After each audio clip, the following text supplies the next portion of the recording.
My bones have been welded together in the coldness and I'll never be able to walk again. Maybe I'll never get out.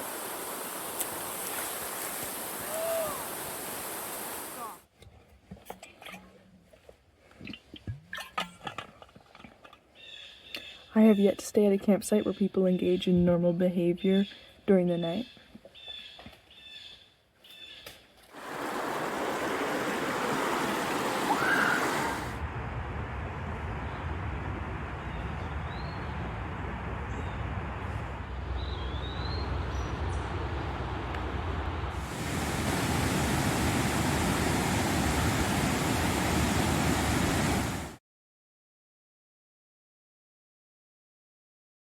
I think if I was afraid of heights, this place, Western Ohio, is where I would want to be.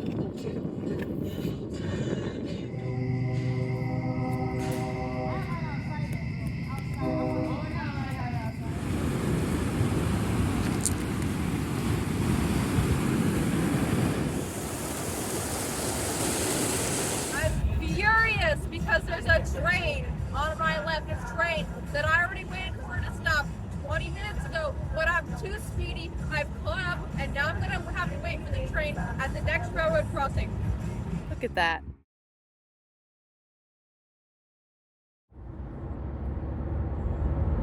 This may be one of the top bridges I've gone across so far. In terms of height? In terms Yes, of height? I would definitely. And also, just like ambiance and the lead up beforehand is honestly been really great.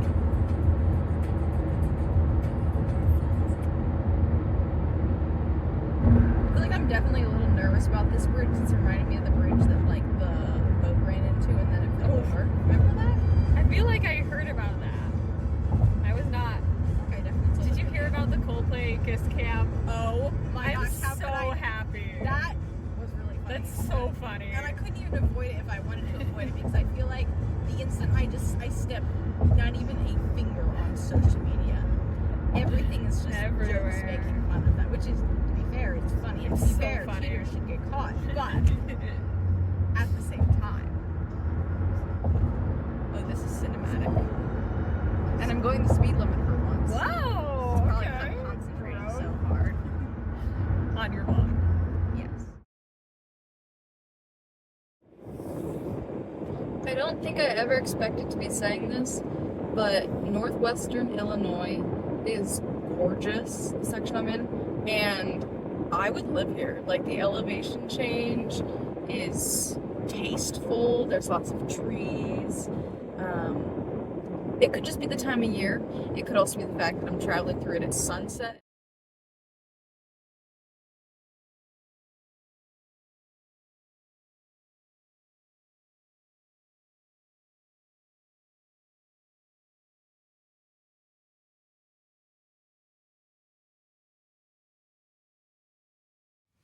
So I'm at a campsite in Iowa, and I think it's really obvious this is not bear country because of what I'm just about to explain to you. I come into the campsite last night around 9:30, which is late. Yes, I'm embarrassed, but I keep my lights to a minimum. Everything's fine, right? I know on the map that there's like a restroom decently close to my campsite, and it just has a slightly different like symbol. It has like the outhouse with a moon symbol as opposed to like a regular like restroom symbol, which usually has a picture of a man and a woman, which is very weird. But you know what I'm speaking of. So I think to myself, oh, I'll just go over to this like outhouse thing. It's gonna be fine.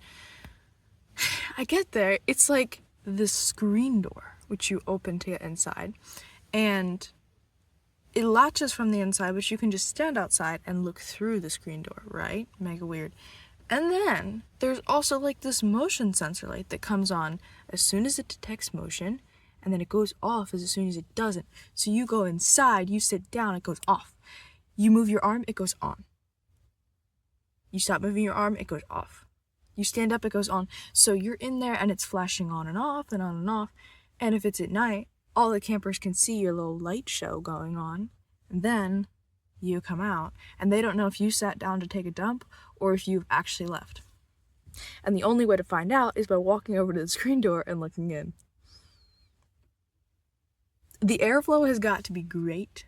Okay, imagine critters in this mix. I think it'd be pretty epic.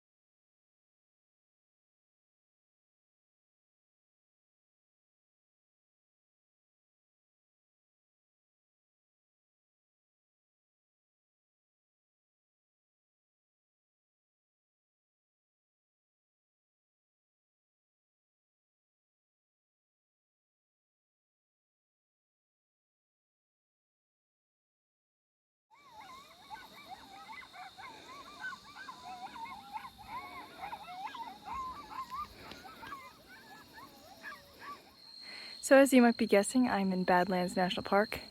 It is approximately 8:30 p.m. The sun just set. There's mysterious animal sounds in the distance. You can hear the bison grunting. There was a whole horde of them when I came in. They're very angry right now. They've been kicking up dust. I don't know what that means.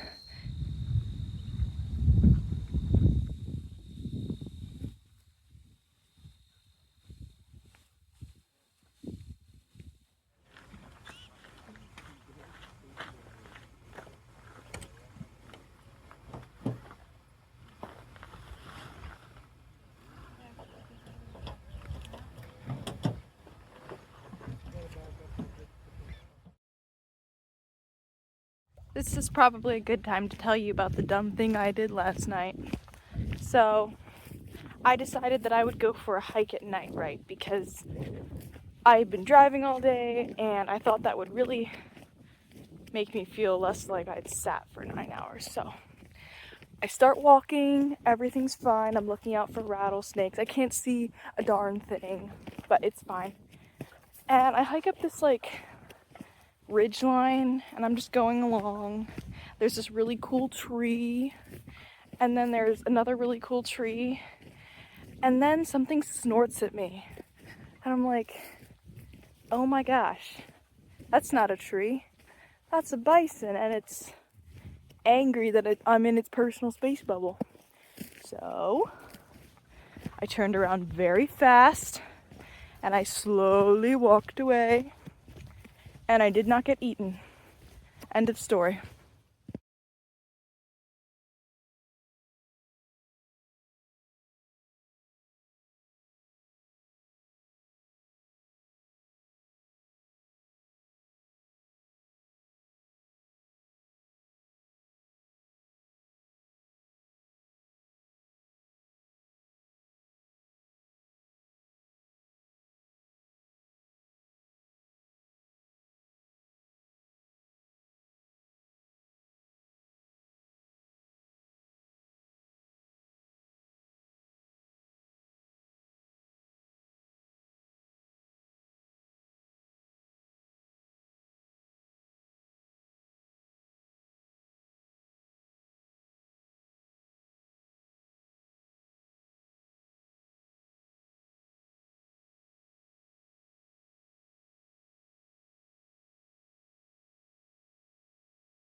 The air smells like raspberries, but I'm too scared to eat them because you never know what could be poisonous, right? Also, that would make me wildly thirsty, and someone may not have packed that much water. Maybe it was me.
So I'm also concerned that at some point I'm gonna have to stop and pull out my owner's manual and figure out how to get myself unstuck in case I start sliding down the mountain, because that would suck. I think I have a low gear, so that's something I'm probably gonna find out tonight.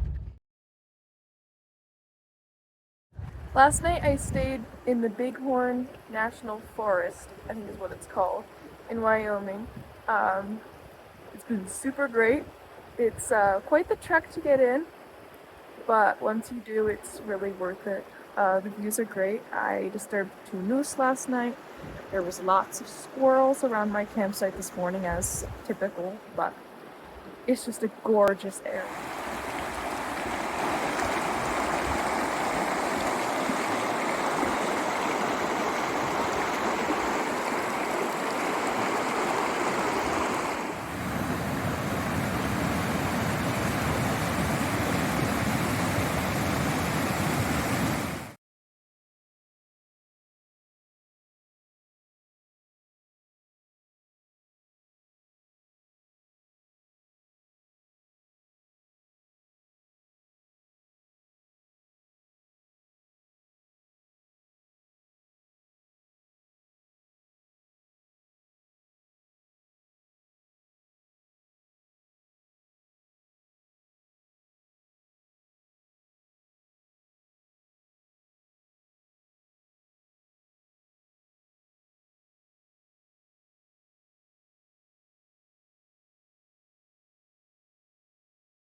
I'm in Grand Teton National Park, and people are pulling over like they've never seen bison before. But maybe they've never seen bison before, but it's honestly getting a little ridiculous at this point. Bison are everywhere.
I'm in Yellowstone National Park, and it's leaving me with two questions.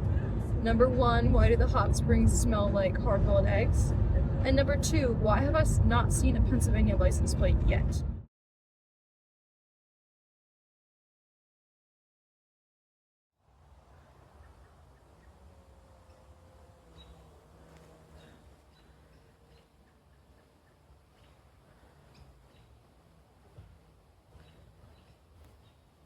Parmesan cheese should go on every single thing.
This is the worst part of a morning. Trying to make sure my tent's dry before I put it away. Horrible, horrible news for my enemies. My debit card works at Canadian Tim Hortons. My bank account has never looked better because I can't check it. And prospectively, there will be Tim Hortons for the next 4 days of my journey. Cheers to that.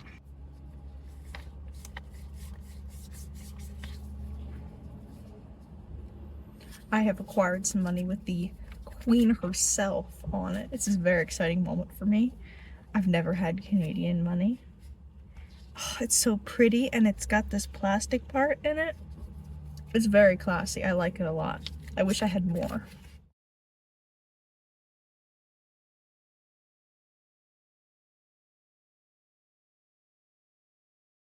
Behold the fire that took me 30 minutes because I had to use a cigarette lighter because that's all I carry on hand. And this campsite gives out free wood. So I had to build a fire, but these fingers they're not the same after that.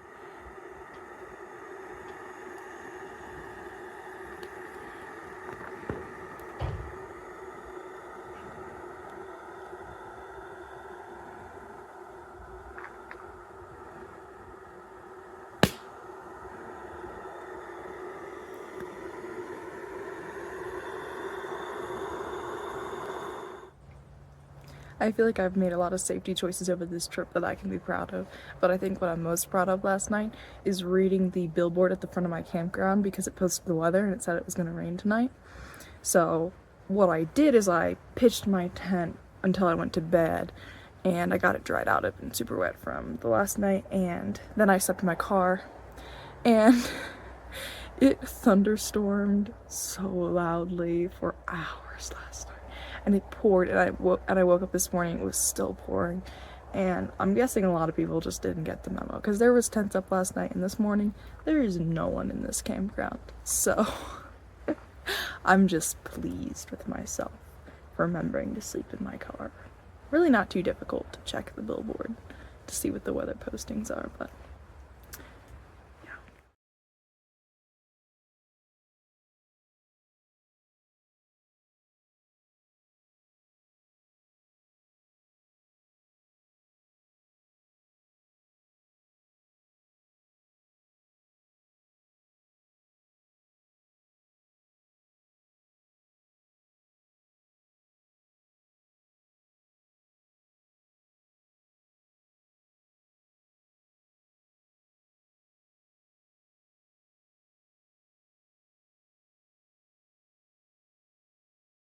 This should be outlawed in 37 countries. Kidding. So you guys know how I eat like almost 100% vegetarian? Well, not on this trip. I have a box of chicken, and I'm not even kidding when I say a box. Well, that's like all there is of these stops. There's just random meats, so I can't help it. It is kind of ironic, though, ordering an 8-piece of chicken.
So I haven't been having quite as much adventure as I would have liked, so I decided to test the limits of my gas tank driving today. So I drove 103 miles, and my gas gauge was telling me that I was going to be out of gas and walking for about 10 miles before I got to my destination. But I pulled through. I would put my car in neutral and just go down the mountain. It was great.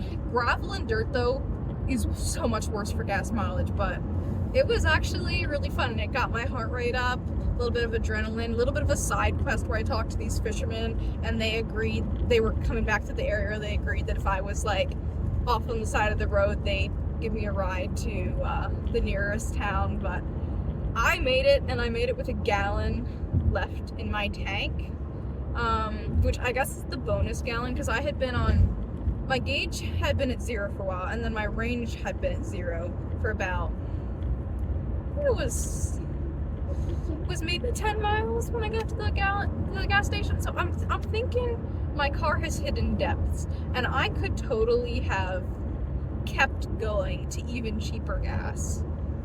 Maybe. I don't think I could have made it to Toke, but we could have tried. I don't know, it gave me something to worry about for a little while. It was grand.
this drive is the amount of vehicles that have been left for dead along the side of the road. So I've seen way too many vehicles that look like they either crashed or somehow they broke. I saw one that was flipped over on the side of the road, and they've clearly been there for years, and there is no plans of taking them out. So I just get a little nervous because, you know, 65 miles of unpaved road and people just leaving vehicles to die. Like, what happens to my vehicle?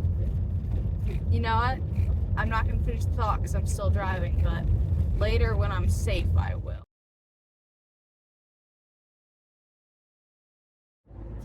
I'm currently on about a 3-hour drive back to Anchorage, so I thought now would be probably a good time for me to talk to myself and answer questions that maybe you had, maybe not. First question, what was the coolest place you stayed? And there is an easy answer for this one. At the campground in Badlands National Park, it was number 1, free. Number 2, there was more than one option of where I could camp because there was open spots. Number 3, buffalo were walking through the camp, and that was just such a cool experience to wake up in the desert, and all our like campsites were like in a circle, and there was just this random bison that just like walked straight through our camp and like right next to some of our campers, and it was just so bold. And a couple of them went through, I think, in the course of the morning, but that was just an incredible experience, and I loved every second. Also, that camp was pretty clean, and the fact that it was free still boggles my mind. So if you're ever in the area, Sage Creek Campground, I think that's the name, go there. Go there. In no particular order, a bunch of people I met that I found funny. So there was this 2 probably middle-aged couples that I passed once while hiking, and then I stopped somewhere, and I guess I don't know what I did, but I went on this big long detour, and then somehow I caught up to them again, and I passed them again, and as I'm passing them, this woman, like, very accusatory turns towards me and goes, "No, you don't. Your clone just passed us like 15 times already." And I was like, oh my gosh, I'm so sorry. And then they all fell about laughing. They seemed like really fun people. I really liked them. There was the guy who in Black Hills who showed me his enormous Pittsburgh Steelers medallion that he carries around allegedly in his truck. And this man was Canadian and just really likes the Steelers, and his someone probably around my age, son, who knows what, but was like, "You gotta show her the sunburn you got from wearing it," and I lost it. That was a pretty funny interaction. There was this tour guide woman that I met who told me she couldn't use the toilets at the cafe I was at because they were too unclean, and she couldn't use the hotel shower at the hotel she'd been at last night, and she told everyone in her group not to shower there because she couldn't stand to sit next to them having showered with that water. And I do not know how she found the guts to come over and sit next to me at this restaurant when I have not showered at least a week, and with soap 2 weeks maybe. It was pretty funny to me. There was the elderly couple at the campground who hetero, and the woman who walked over to this other solo female traveler that was camping next to me, who looked probably like close to 10 years older than me, and told her to stay safe and warned her about the kidnappings, and then walked back to their campsite and didn't say a word to me, the obviously very young woman, solo female traveler thing, whatever. I was shocked, and I thought about the kidnappings more than once after that, but apparently I wasn't worthy enough to be warned of the kidnappings, and maybe the older couple was part of a conspiracy. But I also felt bad for like this 28, 29-year-old woman who's just being told to worry about the kidnapping so much. This is obviously not her first rodeo, but the 19-year-old next to her does not get any of that. Anyway, felt a little bad. There was Steve, the campground host. He was a funny guy. He kept our restrooms really clean, and I just enjoyed chatting with him. I think he was a little scared of me because he just seemed really, when I left, I guess he asked me if I was going home because I had a PA plan, and I was like, oh, in a way I'm going back to Alaska. And I think his eyeballs fell out of their sockets, and then he had to manually put them back in. It was really funny.